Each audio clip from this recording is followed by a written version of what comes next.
الحمد لله الذي هدانا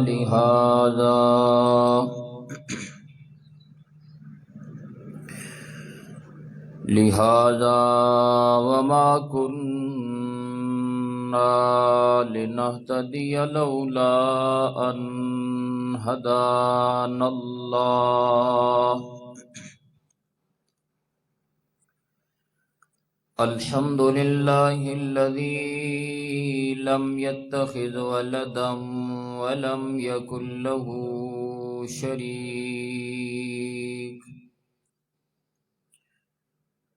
ولي من الذل وكبره تكبيرا.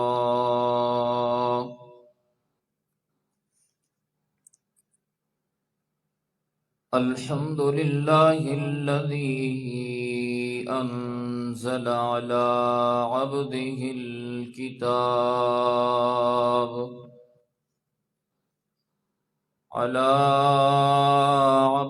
الكتاب ولم يجعل له عوجا.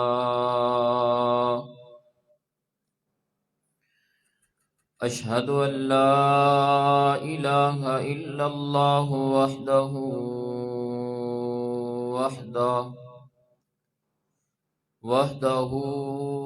لا شريك له.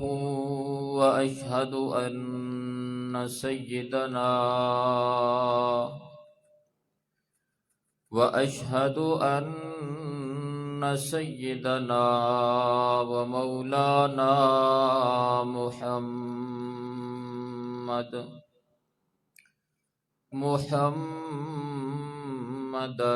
عبده ورسوله. أما بعد فأعوذ بالله من الشيطان الرجيم. بسم الله الرحمن الرحيم.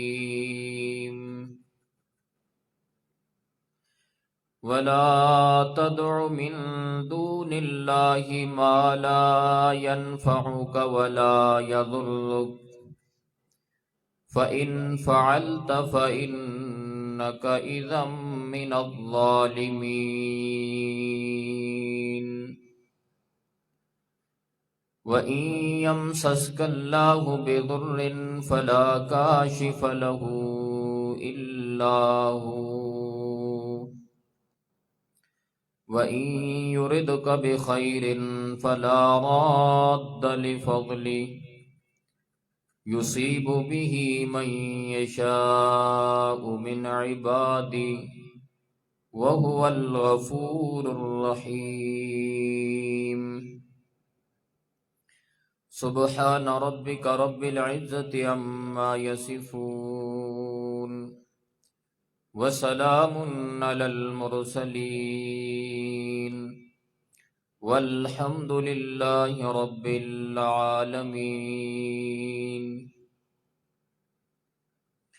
اللهم صل على محمد وعلى آل محمد كما صليت على إبراهيم وعلى آل إبراهيم إنك حميد مجيد. اللهم بارك على محمد وعلى آل محمد كما باركت على إبراهيم وعلى آل إبراهيم إنك حميد مجيد.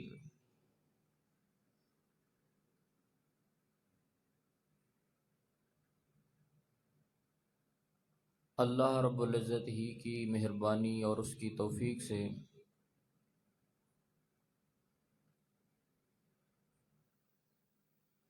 سورہ یونس 11واں پارہ 2 آیات کریمہ تلاوت کی ہیں. دعا ہے رب کائنات ان آیات مقدسہ کا صحیح حق مطلب اور مقصد بیان کرنے کے بعد تمام سننے والے احباب کو عمل کرنے کی توفیق عطا فرمائے۔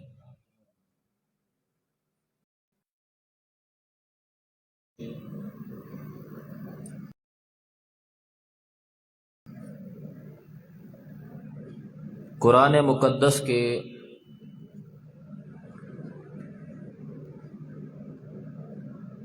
تین چار مقامات پیش کیے تھے۔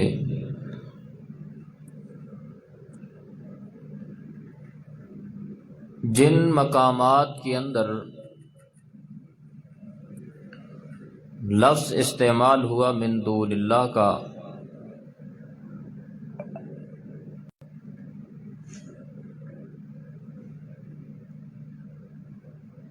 اور ان مقامات کے اندر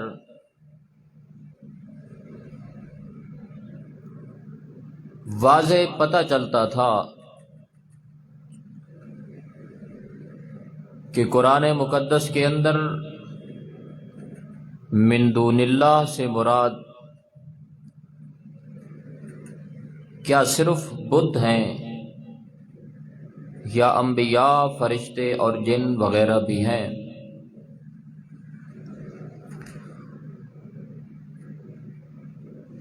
تو ان مقامات سے پتہ چل گیا، جس طرح رب کائنات نے فرمایا اولئک الذین یدعون من دونہ، اور آگے جا کر فرمایا یبتغون الی ربہم الوسیلہ، جو لوگ رب کائنات کے سوا اوروں کی پکار کر رہے ہیں وہ تو ایسی ہستیاں ہیں یدعون یبتغون الی ربہم الوسیلہ، وہ خود رب کو پکارتے ہیں، رب کو پکار کر رب کا قرب تلاش کرتے ہیں۔ تو پچھلے جمعہ کے اندر یہ ذکر کیا تھا، اگر من دونہ، من دون کا یا من دون اللہ، اس سے مراد صرف بت لیے جائیں تو اس قسم کی آیات کا مقصد سمجھ میں نہیں آتا، کیونکہ بتوں کے اندر یہ صلاحیت نہیں ہے کہ وہ رب کائنات کو پکاریں، اور اس آیت کے اندر لفظ بھی من دونہ کا ہے، اور آگے فرمایا یدعون یبتغون الی ربہم الوسیلہ۔ اور اسی طرح سورہ کہف کی آیت بھی پیش کی تھی، وہاں تو واضح لفظ ہے افحسب الذین کفروا ان یتخذوا عبادی من دونی اولیاء، کہ ان لوگوں نے جنہوں نے کفر کیا عبادی من دونی اولیاء، میرے بندوں کو میرے سوا کارساز اور کام بنانے والا سمجھ لیا۔ یہاں پر بھی لفظ من دون ہی کا تھا، اور ساتھ رب کائنات نے صراحت کی عبادی، کہ میرے بندے ہیں۔ جس طرح عیسیٰ اللہ کے بندے ہیں لیکن ان کی پکار و عبادت شروع کی گئی تھی، اور اسی طرح مقرب جن اللہ کے بندے ہیں اور فرشتے عباد و مکرمون میں سے ہیں، ان کی پکار اور عبادت شروع کی گئی تو رب کائنات نے فرمایا عبادی من دونی اولیاء۔ تو ان تمام آیات سے یہی سبق مل رہا ہے کہ قرآن مقدس کے اندر جہاں کہیں بھی لفظ من دون اللہ ہے یا من دونک ہے یا من دونہی ہے، تو اس سے مراد صرف بت نہیں، بت بھی مراد ہو سکتے ہیں لیکن صرف بت مراد نہیں، بلکہ اس من دون اللہ کے اندر اللہ کے انبیاء، اولیاء اور نیک اور جن اور فرشتے بھی شامل ہیں۔ آج کے سبق کے اندر بھی ایسی آیات چند پیش کی جائیں گی کہ لفظ من دون اللہ کا استعمال ہوا اور اس سے صرف بت مراد لینا اس آیت کا مقصد اور مطلب واضح نہیں ہوتا، کیونکہ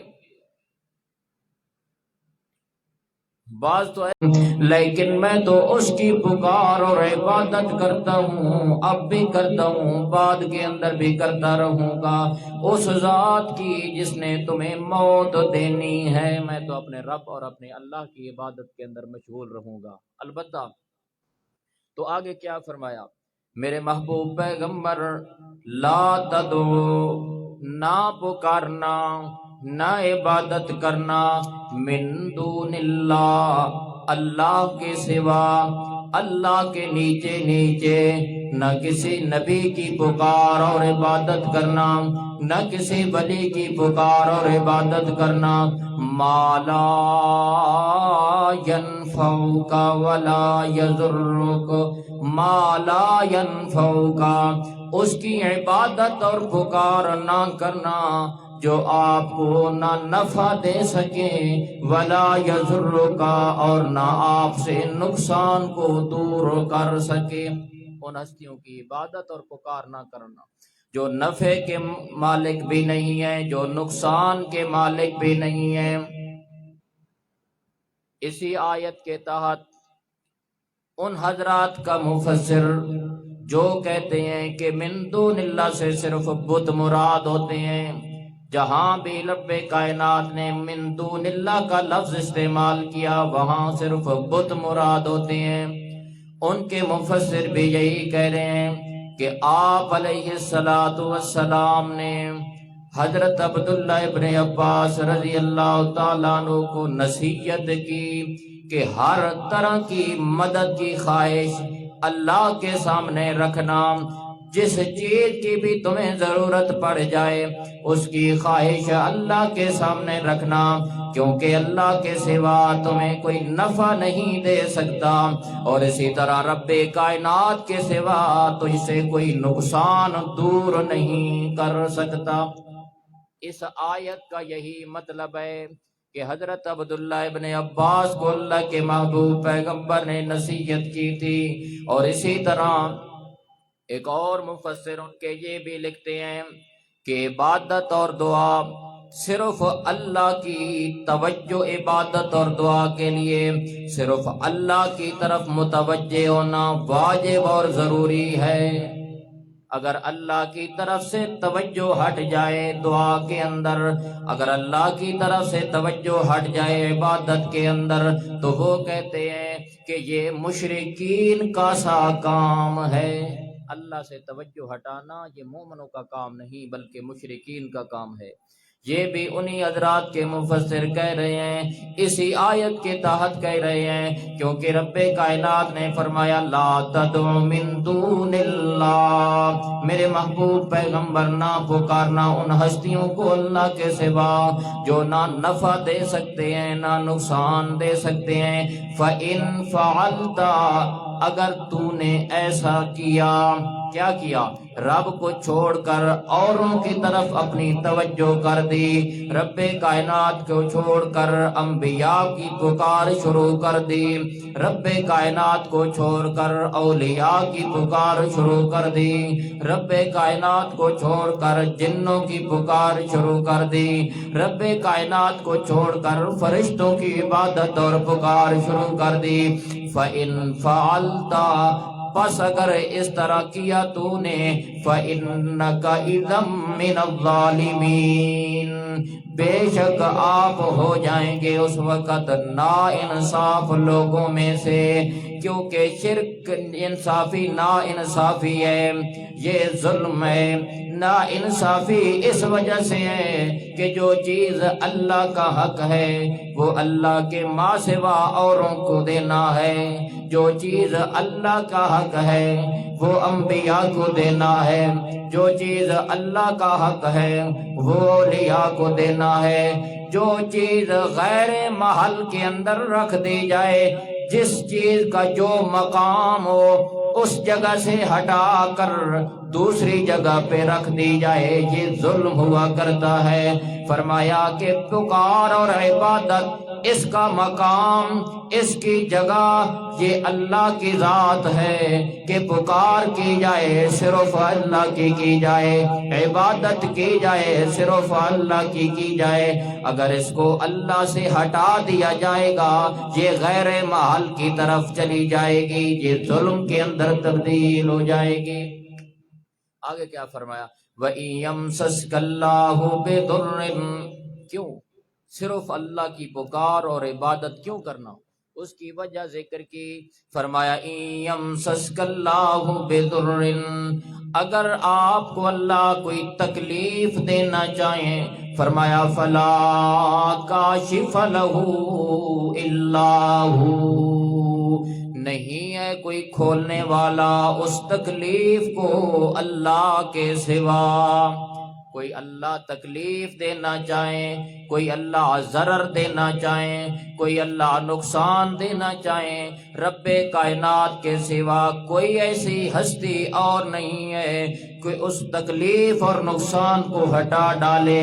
فرمایا وَإِن يُرِدْكَ بِخَيْرٍ، اور اگر اللہ آپ کے لیے ارادہ کر لیں بخیر بھلائی کا، فَلَا رَادَّ لِفَضْلِهِ، تو نہیں ہے کوئی لوٹانے والا اس کے فضل کو، یعنی اللہ اگر بھلائی کا ارادہ کریں اس بھلائی کو کوئی دور کرنے والا نہیں ہے۔ يُصِيبُ بِهِ مَن يَشَاءُ مِنْ عِبَادِهِ، يُصِيبُ بِهِ مَن يَشَاءُ مِنْ عِبَادِهِ، اس کی بھلائی کا، اس کی خیر کا حصہ مل جاتا ہے، جس کو اللہ چاہتا ہے دے دیتا ہے اپنے بندوں میں سے۔ وَهُوَ الْغَفُورُ الرَّحِيمُ، کیونکہ اللہ کی ذات ہے بخشنے والی اور رحم کرنے والی۔ البتہ لفظ استعمال ہوا من دون اللہ کا، اور خطاب ہے میرے محبوب پیغمبر کو کہ میرے محبوب پیغمبر اللہ کے سوا کسی کو نہ پکارنا، ان ہستیوں کو نہ پکارنا جو نہ نفع کی مالک ہیں اور نہ نقصان کی مالک ہیں۔ آگے رب کائنات نے وجہ ذکر کر دی، ان کو کیوں نہ پکارنا؟ فرمایا إِن يَمْسَسْكَ اللَّهُ بِضُرٍّ، کیونکہ ان کے اندر یہ صلاحیت بھی نہیں ہے کہ تکلیف کو دور کریں، ان کے اندر یہ صلاحیت بھی نہیں ہے کہ خیر و برکت عطا کریں، یہ کمال اور یہ صلاحیت رب کائنات کے اندر ہے۔ تو لہذا لا تدعو من دون اللہ، اللہ کے سوا کسی اور کو نہ پکارنا۔ یہ سورہ یونس کا مقام تھا۔ آگے سورہ رعد، لفظ من دون ہی کا استعمال ہوا، رب کائنات نے مثال کے ذریعے سمجھایا۔ فرمایا رب کائنات نے لہو دعوت الحق، سچی پکار لہو اس اللہ ہی کے لیے ہے عبادت اور پکار، پکارنے کا حق صرف اللہ کو ہے۔ آگے کیا فرمایا؟ والذین یدعون من دونہ، اور وہ لوگ یدعون من دونہ جو پکارتے ہیں اللہ کے نیچے نیچے اللہ کے سوا اوروں کو۔ غور کرنا، اس آیت کے اندر رب کائنات نے تینوں چیزیں اکٹھی ذکر کی ہیں۔ رب کائنات نے دعویٰ بھی ذکر کیا، موضوع بھی ذکر کیا، ساتھ ساتھ موضوع پہ دلیل بھی ذکر کر دی، پھر آخر میں رب کائنات نے منکر کا حکم بھی ذکر کر دیا۔ رب کائنات نے فرمایا یہ دعویٰ ہے، اس دعویٰ اور موضوع پہ یہ دلیل ہے، جو شخص اس دعوے کا انکار کرے گا، جو شخص اس دعوے کی دلیل کو نہ مانے گا، وہ کیا ہوگا؟ رب نے ساتھ حکم بھی ذکر کیا۔ سب سے پہلے رب نے دعویٰ ذکر کیا، غور کرنا، فرمایا لہو دعوت الحق، سچی پکار عبادت صرف اللہ ہی کے لیے ہے۔ فرمایا والذین یدعون من دونہ، اور وہ لوگ جو پکارتے ہیں اللہ کے علاوہ اوروں کو، لا یستجیبون لہم بشیء، وہ ان کو جواب نہیں دیتے، بشیء کسی چیز کا، جو اللہ کے علاوہ اوروں کو پکارتے ہیں وہ ان کو کسی چیز کا جواب نہیں دیتے۔ رب کائنات نے ان کی مثال بھی بیان کی کہ کیسی مثال ہے ان کی، الا کباسط کفیہ الی الماء لیبلغ فاہ وما هو ببالغہ۔ رب نے ساتھ مثال بھی ذکر کی۔ پہلی بات یہ ہے، دعویٰ یہ ہے کہ سچی پکار صرف اللہ کے لیے۔ دوسری بات ذکر کی رب کائنات نے کہ جو لوگ رب کائنات کے سوا اوروں کو پکار رہے ہیں ان کو وہ ان کی پکار کا جواب بھی نہیں دے رہے۔ آگے فرمایا اس کی مثال ایسے ہے، کباسط کفیہ الی الماء، جیسے کوئی پیاسا آدمی کنویں پہ جا کر پانی کو پکارنا شروع کر دے، اے پانی میرے منہ میں آ جا، پانی منہ میں آ جا۔ اسی طرح بندہ پانی کو پکارتا رہے گا، پکارتا رہے گا، پکارتا رہے گا، لیکن پانی اس وقت تک اس کے منہ کے اندر نہیں آئے گا جب تک وہ پانی خود کنویں سے ڈول کے اندر ڈال کر اپنے منہ کے ساتھ نہ لگائے۔ پانی کو صرف بیٹھ کر پکارتا رہے، پانی اس کے منہ کے اندر نہیں آئے گا۔ فرمایا رب کائنات نے اس بندے کی مثال بھی اسی طرح ہے جو رب کو چھوڑ کر اوروں کو پکارتا ہے، رب کا دروازہ چھوڑ کر اوروں کے درباروں پہ نظر نیاز اور منت منوتی مانتا ہے، رب کے نام پہ ذبح نہیں کرتا، غیروں کے نام پہ ذبح کرتا ہے۔ اپنی اسی طرح مالی عبادت بھی رب کائنات کے سوا اوروں کے نام پہ کر رہا ہے۔ اپنی بدنی عبادت طواف رب کے نام کا کرنا تھا، رب کے گھر کا کرنا تھا، لیکن اور مقامات پہ جا کر طواف کر رہا ہے۔ اپنی زبانی عبادت رب کے لیے کرنی تھی، لیکن رب کے لیے اپنی زبانی عبادت بھی نہیں کر رہا۔ فرمایا الا کباسط کفیہ الی الماء، اس بندے کی مثال ایسی ہے جیسے پیاسا بندہ کفیہ اپنے ہاتھ پھیلا دے الی الماء، پانی کی طرف، لیبلغ فاہ، تاکہ پانی پہنچ جائے اس کے منہ کی طرف، وما هو ببالغہ، حالانکہ پانی نہیں پہنچے گا اس کی طرف۔ کیوں؟ پانی اس وجہ سے کہ پانی کے اندر سننے کی بھی صلاحیت موجود نہیں ہے، پانی کے اندر شعور کی صلاحیت موجود نہیں ہے، اس وجہ سے پانی نے اس کا کلام سننا بھی نہیں ہے۔ رب کائنات مثال دے کر یہ سمجھانا چاہتے ہیں کہ رب کے سوا جن ہستیوں کو پکارا جا رہا ہے، جن جن ہستیوں کو پکارا جا رہا ہے، ان کے اندر بھی ان باتوں کی صلاحیت موجود نہیں ہے کہ وہ ان کے کلام کو سنیں، ان کے کلام کو سن کر ان کی حاجتوں کو پورا کریں، ان کے کلام کو سن کر ان کی مشکل کشائی کریں۔ رب نے دعویٰ کیا کہ یہ عبادت، یہ پکار صرف رب کے لیے ہے، مشکل کشا سمجھ کر صرف رب کو پکارنا ہے، حاجت روا سمجھ کر صرف رب کو پکارنا ہے، جس بندے نے اس دعوے کا انکار کیا، رب کو چھوڑ کر کسی اور کو مشکل کشا سمجھ لیا، رب کائنات کو چھوڑ کر کسی اور ہستی کو حاجت روا سمجھ کر پکارنے لگ گیا، فرمایا ما دعاء الکافرین الا فی ضلال، نہیں ہے پکار ایسے کافروں کی سوائے گمراہی کے۔ رب نے حکم بھی ذکر کیا کہ رب کائنات کو مشکل کشا سمجھنا تھا، رب کو مشکل کشا اس نے نہیں سمجھا اور رب کو حاجت روا نہیں سمجھا۔ جو پکار رب کی کرنی تھی وہ پکار کسی اور ہستی کی کر رہا ہے، جس وجہ سے فرمایا ما دعاء الکافرین، اس دعوے کا انکار کرنے کی وجہ سے بندہ دائرہ اسلام سے خارج ہو گیا، فرمایا ایسے کفار کی پکار سوائے گمراہی کے اور کچھ بھی نہیں ہے۔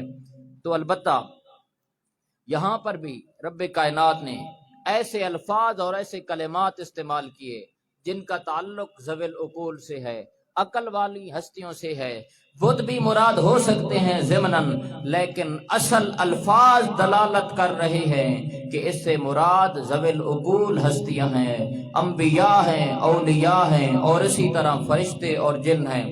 البتہ یہ دو مقام ہو گئے کہ جس کے اندر لفظ استعمال ہوا من دون اللہ اور من دونہ کا، اور رب کائنات نے یہ لفظ استعمال کر کے سمجھایا کہ رب کائنات کے سوا چاہے جس ہستی کو بھی مشکل کشا اور حاجت روا سمجھ کر تم پکارو گے، جس طرح بتوں کے پکارنے والا شرک کے اندر مبتلا ہے، اسی طرح انبیاء، اولیاء، جنوں اور فرشتوں کو پکارنے والا بھی شرک کے اندر مبتلا ہے۔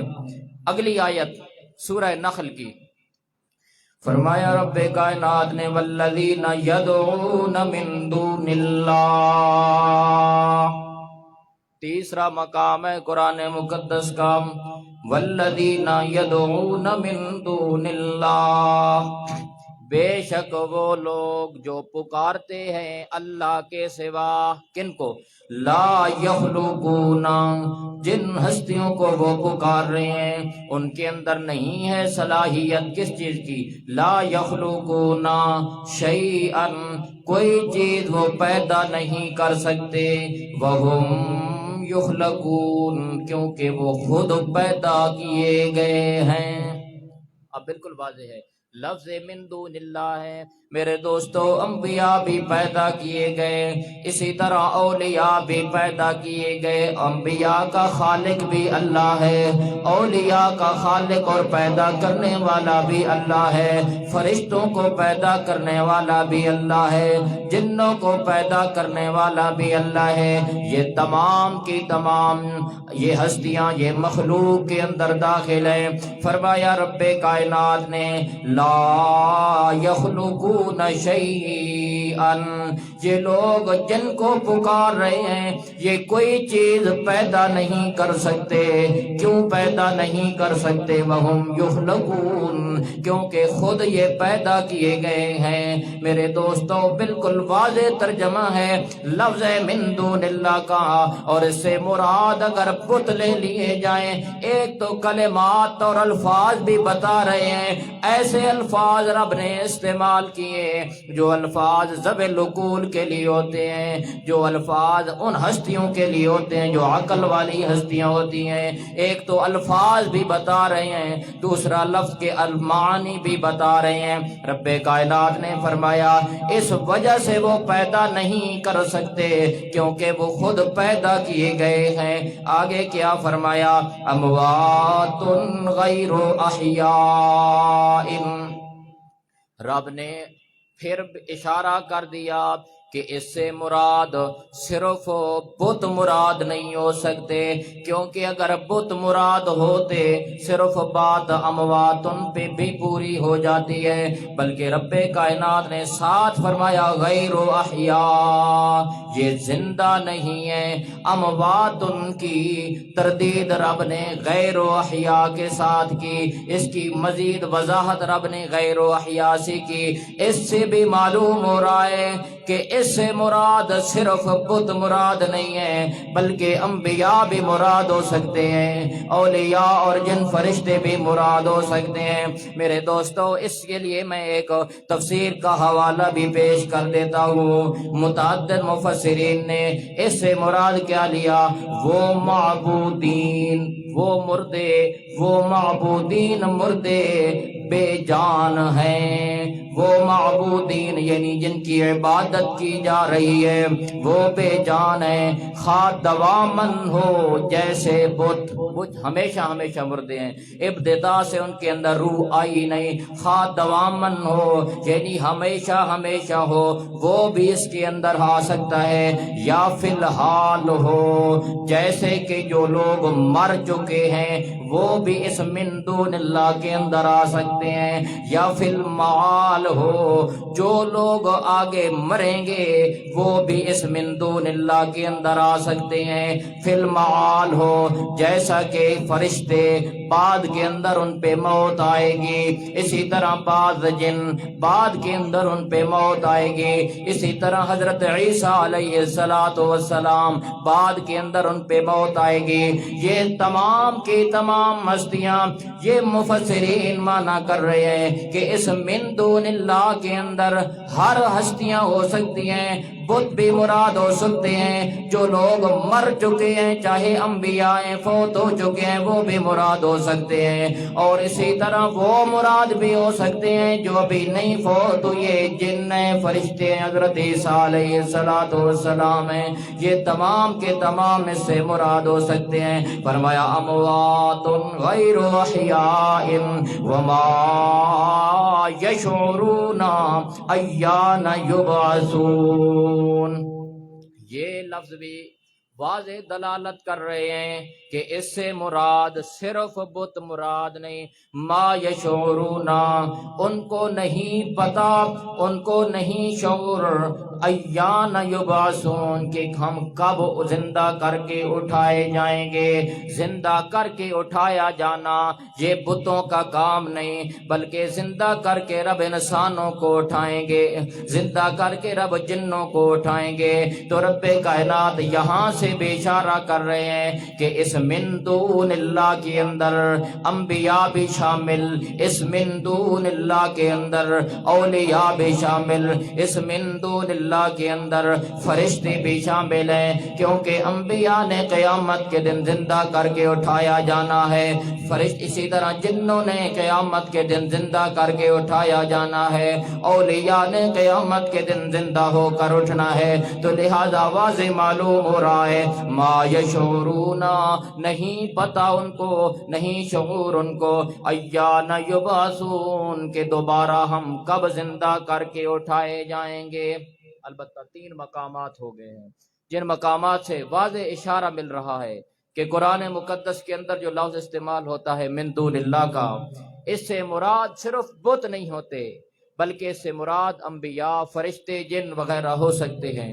اسی طرح کی اگلی آیت سورہ سبا بالکل واضح آیت ہے، فرمایا رب کائنات نے قل ادعوا الذین زعمتم من دون اللہ کا لفظ بالکل واضح، صرف ترجمہ کرنے کی ضرورت ہے، زیادہ وضاحت اور تشریح کی بھی ضرورت نہیں۔ فرمایا میرے محبوب پیغمبر اعلان کر دیجئے جن ہستیوں کو یہ لوگ پکار رہے ہیں اللہ کے علاوہ، پکارنے کے لیے جن سے یہ حاجتیں مانگ رہے ہیں، ان ہستیوں سے کوئی چیز مانگی جاتی ہے جن کے اندر کم از کم 4 چیزیں موجود ہوں، جن سے کوئی چیز بندہ مانگتا ہے۔ پہلی بات تو یہ ہے جو چیز مانگی جا رہی ہے وہ بندہ اس چیز کا مالک بھی ہو۔ رب نے اس چیز کی بھی نفی کر دی، اگر بندہ مالک نہ ہو کم از کم اس کے اندر کوئی شرکت اور کوئی حصہ ہو، رب نے اس چیز کی بھی نفی کر دی۔ اگر مالک بھی نہ ہو، شرکت بھی نہ ہو، کم از کم وہ بندہ چیز بناتے وقت کسی کا مددگار ہو، رب نے اس چیز کی بھی نفی کر دی۔ چوتھی چیز یہ ہے کہ نہ وہ مالک ہو، نہ اس کا کچھ حصہ ہو، نہ اس نے مدد کی ہو، بلکہ بنانے والے مالک کے ساتھ اس کا ایسا تعلق ہو جس تعلق کی بنا پہ وہ سفارش کر کے اس کو وہ چیز دلوا ڈالے۔ چاروں چیزوں کی رب نے نفی کی۔ کس طرح کر کے؟ فرمایا جن ہستیوں کو یہ لوگ پکار رہے ہیں، لا یملکون مثقال ذرۃ فی السماوات ولا فی الارض۔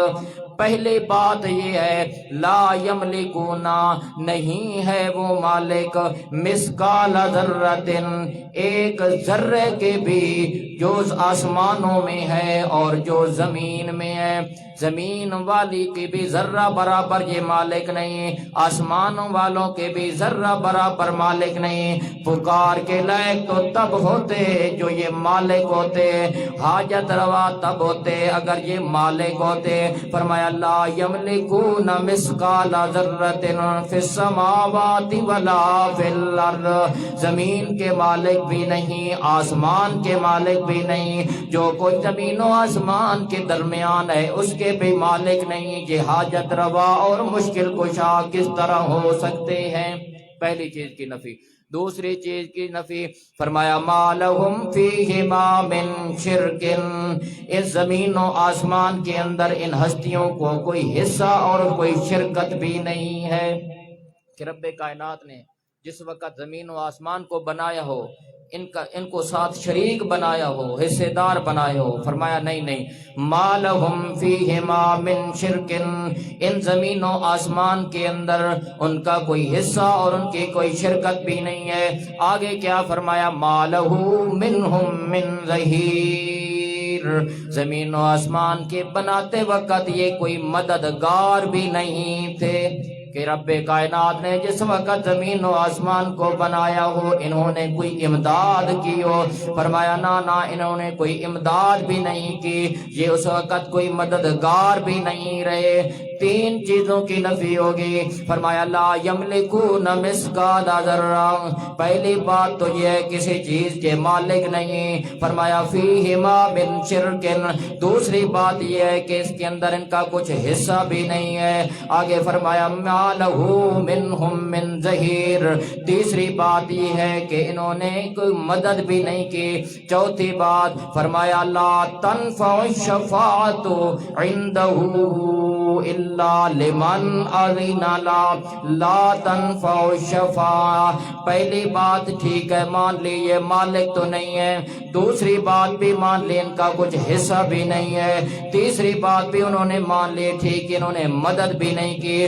چوتھے نمبر پہ آ کر کہنے لگے مشرکین کہ یہ اللہ کے پیارے ہیں، یہ اللہ کے محبوب ہیں، زبردستی ہماری سفارش کریں گے، زبردستی ہماری شفاعت کریں گے، کیونکہ اللہ کا ان کے ساتھ تعلق ہے، اس تعلق کی وجہ سے رب کائنات کو مجبور کریں گے۔ جس طرح مشرکین فرشتوں کے متعلق یہ عقیدہ رکھا کرتے تھے کہ فرشتے اللہ کی بیٹیاں ہوتی ہیں، جس طرح بیٹی باپ کو مجبور کر لیتی ہے اسی طرح فرشتے بھی اللہ کو مجبور کر لیں گے۔ فرمایا نا لا تنفع الشفاعہ، نہیں نفع دے گی سفارش اس دن اس کے پاس، الا لمن اذن له، مگر اس بندے کے لیے اذن له جس کے لیے رب نے خود اجازت دی۔ رب کی اجازت کے بغیر اس دن کسی کی سفارش اور شفاعت بھی کام نہیں آئے گی۔ آگے کیا فرمایا؟ جن فرشتوں کے متعلق تم نے نظریہ رکھ رکھا ہے کہ یہ فرشتے ہماری سفارش کریں گے، ان کی حالت کیا ہوگی؟ فرمایا حتی اذا فزع عن قلوبہم قالوا ماذا قال ربکم قالوا الحق، حتی اذا فزع، جس وقت رب کائنات کوئی حکم جاری کریں گے، کوئی حکم صادر کریں گے، فزع عن قلوبہم، ان کے دل ڈر جائیں گے، دل ان کے ڈر جائیں گے، وہ ان کی ہوش بھی ختم ہو جائے گا، اس حکم کی طرف سے ان کی توجہ ختم ہو جائے گی۔ قالوا ماذا، جس وقت ان کے دل ڈرے ہوئے ہوں گے، ان ہوش کے اندر آئیں گے، ایک دوسرے سے فرشتے پوچھیں گے قالوا ماذا قال ربکم، کیا حکم کیا ہے تمہارے رب نے، تمہارے حکم نے کیا، تمہارے رب نے کیا ہمیں کہا ہے؟ دوسرے کیا کہیں گے؟ قالوا الحق، جو کہا ہے سچ کہا ہے۔ ان کی تو حالت یہ ہوگی کہ جس وقت رب کا حکم سنتی ان کے دل کانپنے لگ جاتے ہیں، وہ تو ڈرنے لگ جاتے ہیں، ان کو تو اپنا بھی ہوش نہیں رہتا۔ جن کو اپنا ہوش نہیں رہتا وہ تمہاری سفارشیں کس طرح کریں گے؟ وہ تو ایک دوسرے سے پوچھ رہے ہیں کہ رب کائنات نے ہمیں کیا کہا ہے۔ آگے فرمایا وَهُوَ الْعَلِيُّ الْكَبِيرُ، کیونکہ رب کائنات کی ذات بلند و بالا ذات ہے، بڑی عظمت والی ذات ہے، بڑی جلال والی ذات ہے۔ آگے کیا فرمایا؟ رب نے میرے محبوب پیغمبر کو اعلان کیا کہ میرے محبوب پیغمبر نرم انداز سے دلائل اعترافی سے، ان دلائل سے جو یہ اعتراف بھی کرتے ہیں، ان دلائل کے ذریعے جو یہ مانتے بھی ہیں، ان کے سامنے مسئلہ رکھ دیجئے۔ کس طرح کر کے؟ فرمایا قُلْ مَنْ يَرْزُقُكُم مِّنَ السَّمَاوَاتِ وَالْأَرْضِ، یہ اعترافی دلیل ہے، کیونکہ مشرکین مکہ اس چیز کا اعتراف کرتے تھے کہ زمین و آسمان کے اندر رزق دینے والی ذات رب کائنات کی ذات ہے۔ دوسرے مقام پہ فرمایا مَن يَرْزُقُكُم مِّنَ السَّمَاوَاتِ وَالْأَرْضِ، میرے محبوب پیغمبر ان سے پوچھو کہ کون ہے آسمان و زمین کے اندر رزق دینے والا؟ تو فرمایا لَيَقُولُنَّ اللَّهُ، ضرور بس ضرور یہ کہیں گے کہ اللہ ہی کی ذات ہے۔ یہ بات مانتے تھے، اعترافی دلیل ذکر کی۔ میرے محبوب پیغمبر ان کے سامنے اعلان کر دیجئے مَن يَرْزُقُكُم، کون تمہیں رزق دیتا ہے؟ من السماوات والارض، آسمانوں سے اور زمین سے۔ قل اللہ، میرے محبوب پیغمبر ان کو فرما دیجئے کہ اللہ ہی کی ذات ہے، رازق ذات اللہ ہی کی ہے۔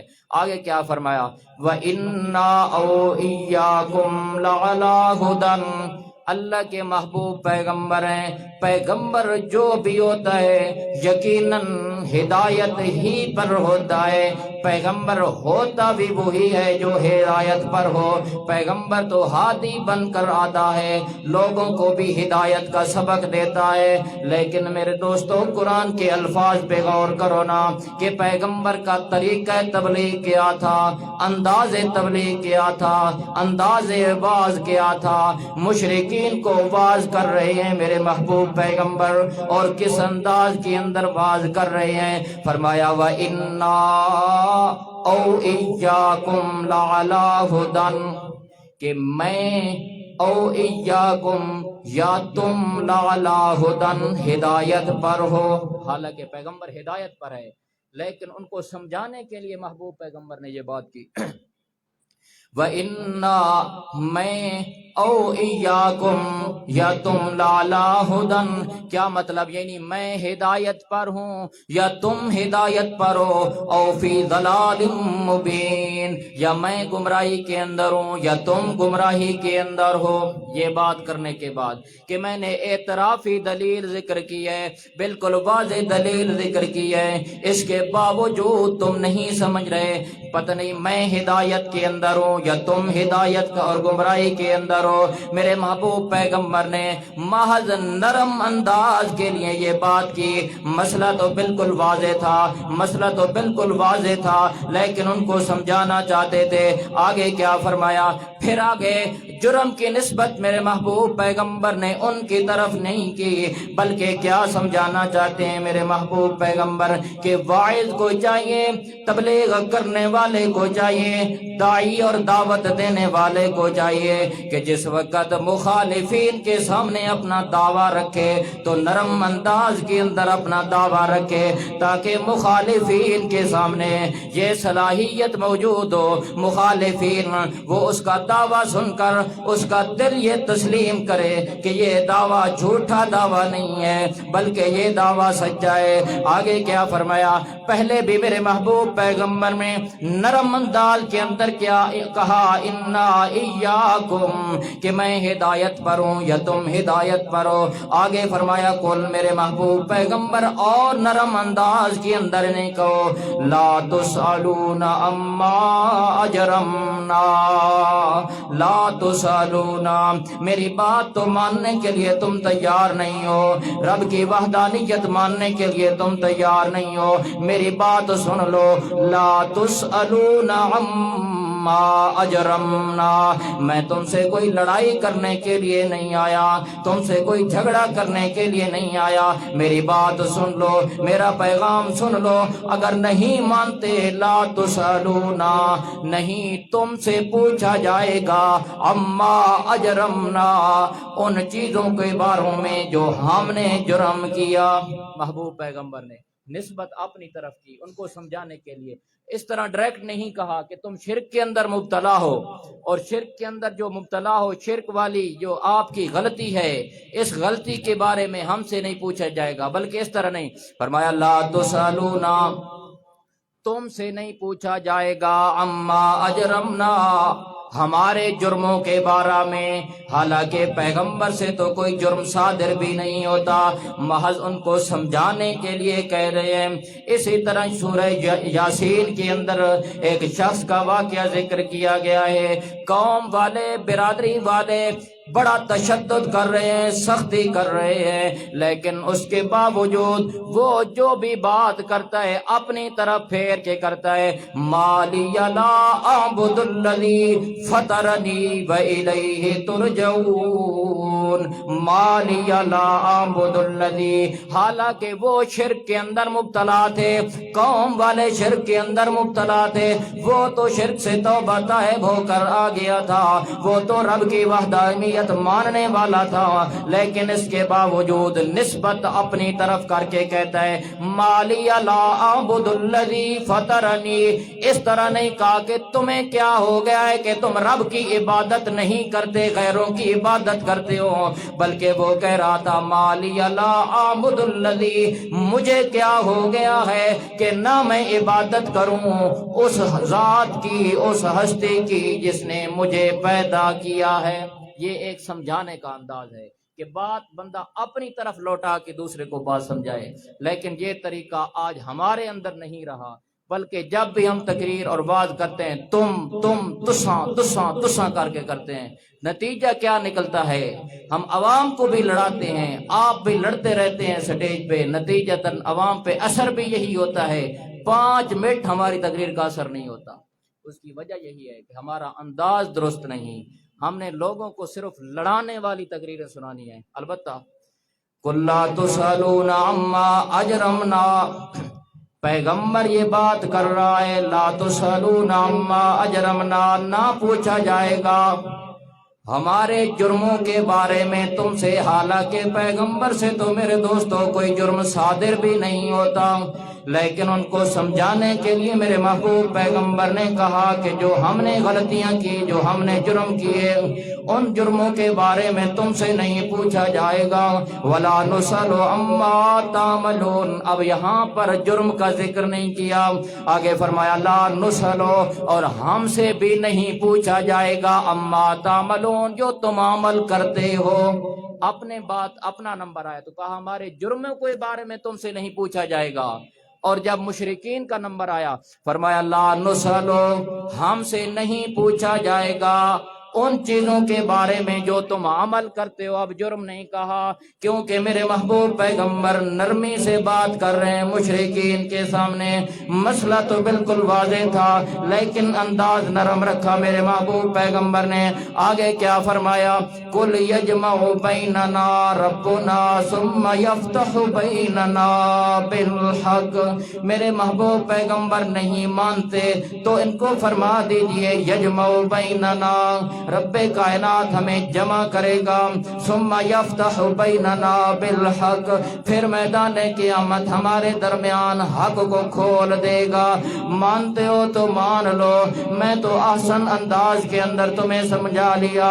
فرمایا ثم یفتح بیننا، پھر بھی اگر نہیں مانتے پھر میدان قیامت رب کائنات حق واضح کر دے گا، حق کھول دے گا۔ فرمایا وَهُوَ الْفَتَّاحُ الْعَلِيمُ، وہی ذات ہے کھولنے والی اور جاننے والی۔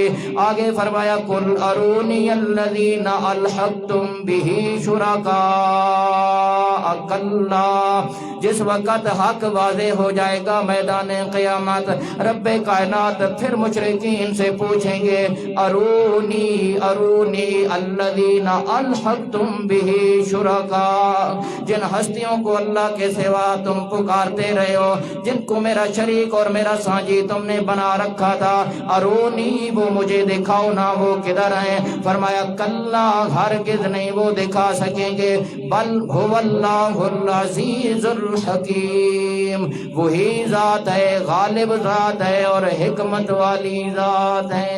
البتہ میرے دوستو میں نے 4 مقام پیش کیے جن مقامات کے اندر رب کائنات نے لفظ استعمال کیا من دون اللہ کا، اور اس من دون اللہ کے نیچے صرف بت نہیں مراد، جہاں کہیں بھی رب کائنات نے من دون اللہ کا لفظ استعمال کیا ہے تو اس مقام پہ کہیں نہ کہیں اشارہ ملتا ہے، جس اشارے سے بالکل واضح ہوتا ہے کہ اس سے انبیاء بھی مراد ہو سکتے ہیں، اس سے فرشتے بھی مراد ہو سکتے ہیں، اس سے جن بھی مراد ہو سکتے ہیں، اس سے اولیاء بھی مراد ہو سکتے ہیں۔ آج کے سبق میں جتنی بھی آیات پیش کی، یدعونا، اسی طرح یخلقونا، یملکونا، ایسے الفاظ استعمال ہوئے قرآن مقدس کے، اور یہ جو الفاظ ہیں یخلقونا کا جو لفظ ہے، یدعونا کا جو لفظ ہے، یملکونا کا جو لفظ ہے، یہ الفاظ بھی دلالت کر رہے ہیں، یہ الفاظ بھی ذوی العقول پہ بولے جاتے ہیں، عقل والی ہستیوں پہ بولے جاتے ہیں، اور جو لکڑ کا بت ہوتا ہے، جو پتھر کا بت ہوتا ہے، وہ کوئی ذوی العقول نہیں ہوتی، وہ عقل والی ہستی نہیں ہوتی، عقل والے انبیاء ہیں، عقل والے اولیاء ہیں، عقل والی ہستیاں جن اور فرشتے ہیں۔ تو اس سے یہ معلوم ہو رہا ہے کہ اس من دون اللہ سے مراد انبیاء ہیں، اولیاء اور جن اور فرشتے ہیں۔ دعا ہے اللہ عمل کی توفیق عطا فرمائے۔